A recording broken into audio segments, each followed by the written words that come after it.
আসসালামু আলাইকুম। তো আপনারা কিন্তু জানেন যে বাংলাদেশ বর্ডার গার্ড বেসামরিকের নতুন একটি নিয়োগ বিজ্ঞপ্তি কিন্তু ইতিমধ্যে প্রকাশিত হয়েছে।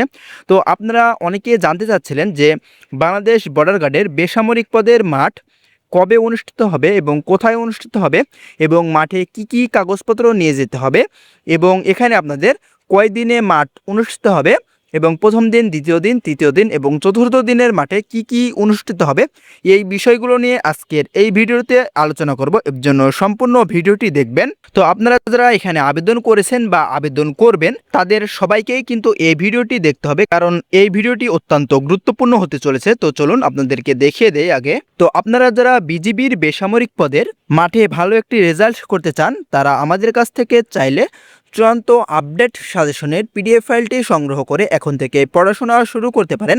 তো আপনারা এই সাজেশনটি সাথে সাথে হোয়াটসঅ্যাপের মাধ্যমেই পেয়ে যাবেন, যেহেতু এই সাজেশনটি একটি পিডিএফ ফাইল। তো নিতে চাইলে অবশ্যই আমাদের হোয়াটসঅ্যাপে যোগাযোগ করবেন। তো এখানে দেখতে পাচ্ছেন এখানে কিন্তু অনেকগুলো পদ রয়েছে। আমাদের আগের ভিডিওটিতে দেখিয়ে দিয়েছি যে এখানে কি কি পদ রয়েছে এবং কোন পদে আবেদন করার ক্ষেত্রে কি কি যোগ্যতার প্রয়োজন হবে। তো এখানে দেখতে পাচ্ছেন এখানে কিন্তু আবেদনের লাস্ট ডেট 28 জুলাই 2026 সাল রাত 12টা পর্যন্ত এখানে আপনারা অনলাইনের মাধ্যমে আবেদন করতে পারবেন। আগে আপনাদেরকে দেখিয়ে দিই যে এখানে আপনাদের মাঠে কি কি কাগজপত্র নিয়ে যেতে হবে। তো এখানে আপনারা যদি একটু ভালোভাবে লক্ষ্য করেন, এখানে দেখতে পাচ্ছেন মাঠে যে সকল কাগজপত্রগুলো আপনাদেরকে অবশ্যই নিয়ে যেতে হবে সেগুলো হচ্ছে কয়ে আপনাদের শিক্ষাগত যোগ্যতার যে সার্টিফিকেট রয়েছে সেই সার্টিফিকেটের মূল কপি এবং ফটোকপি আপনারা সত্যায়িত করে নিয়ে যাবেন। তারপরে ক্ষয়ে এখানে আপনাদের যে স্কুল বা কলেজ থেকে যে প্রশংসাপত্র দেওয়া হয় সেই প্রশংসাপত্রের মূল কপি এবং ফটোকপি আপনারা সত্যায়িত করে নিয়ে যাবেন।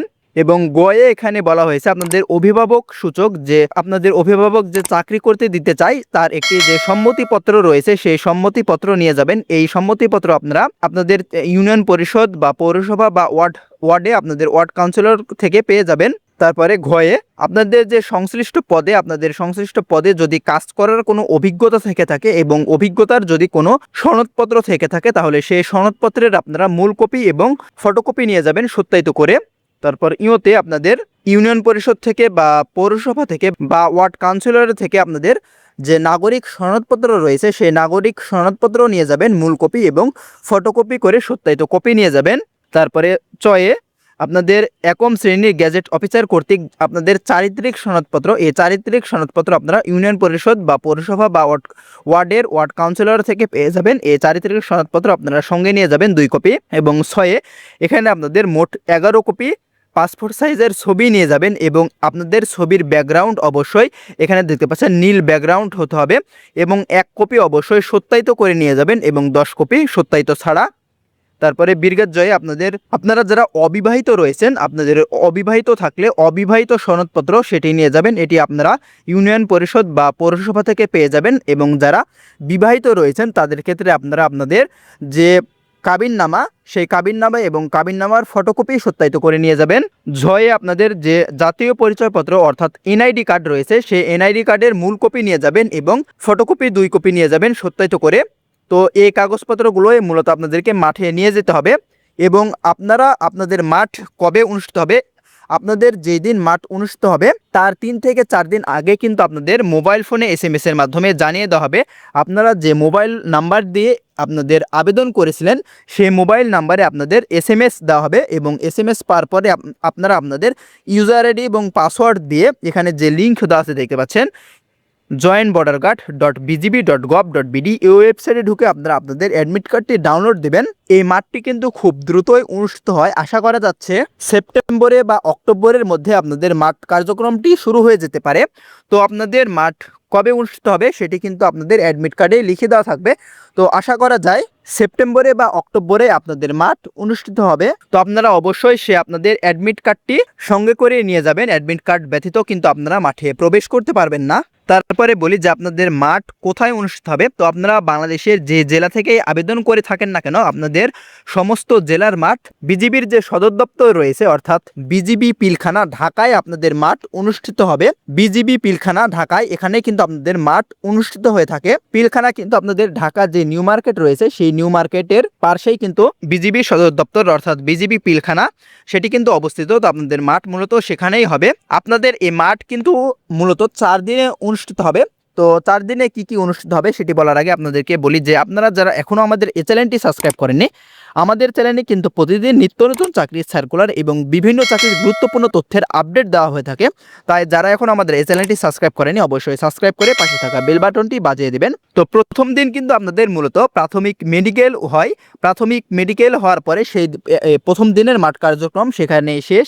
তারপরে কিন্তু আপনাদের মাঠ থেকে বের করে দেওয়া হবে এবং 4 থেকে 5 দিন পর বা 1 সপ্তাহের মধ্যে আপনাদের SMS দিয়ে জানিয়ে দেওয়া হবে যে কারা কারা আপনাদের মাঠে প্রাথমিক মেডিকেলে উত্তীর্ণ হয়েছেন প্রথম দিনের। এবং দ্বিতীয় দিন কিন্তু আপনাদের লিখিত পরীক্ষা অনুষ্ঠিত হবে এবং লিখিত পরীক্ষার দিন দ্বিতীয় দিনের কার্যক্রম সেই দিনই কিন্তু শেষ। তারপরে আপনাদের লিখিত পরীক্ষা নেওয়ার পরে মাঠ থেকে বের করে দেওয়া হবে এবং তার 1 সপ্তাহের মধ্যে কিন্তু আপনাদেরকে জানিয়ে দেওয়া হবে যে লিখিত পরীক্ষায় কারা কারা উত্তীর্ণ হয়েছেন। এবং তারপরে কিন্তু আপনাদের পরবর্তীতে আবার SMS দিয়ে ডাকা হবে এবং তৃতীয় দিন আপনাদের ব্যবহারিক পরীক্ষা এবং চূড়ান্ত মেডিকেল অনুষ্ঠিত হবে। তো এগুলো কিন্তু এক এক পদের এক একভাবে অনুষ্ঠিত হয়ে থাকে। তো তৃতীয় দিন আপনাদের মূলত ব্যবহারিক পরীক্ষা এবং চূড়ান্ত মেডিকেল হওয়ার পরে সেই দিনের কার্যক্রম শেষ, সেই দিন মাঠ থেকে বের করে দেওয়া হবে এবং তার 1 সপ্তাহের মধ্যে কিন্তু আপনাদেরকে SMS দিয়ে জানিয়ে দেওয়া হবে যে কারা চূড়ান্ত মেডিকেল এবং ব্যবহারিক পরীক্ষায় উত্তীর্ণ হয়েছেন।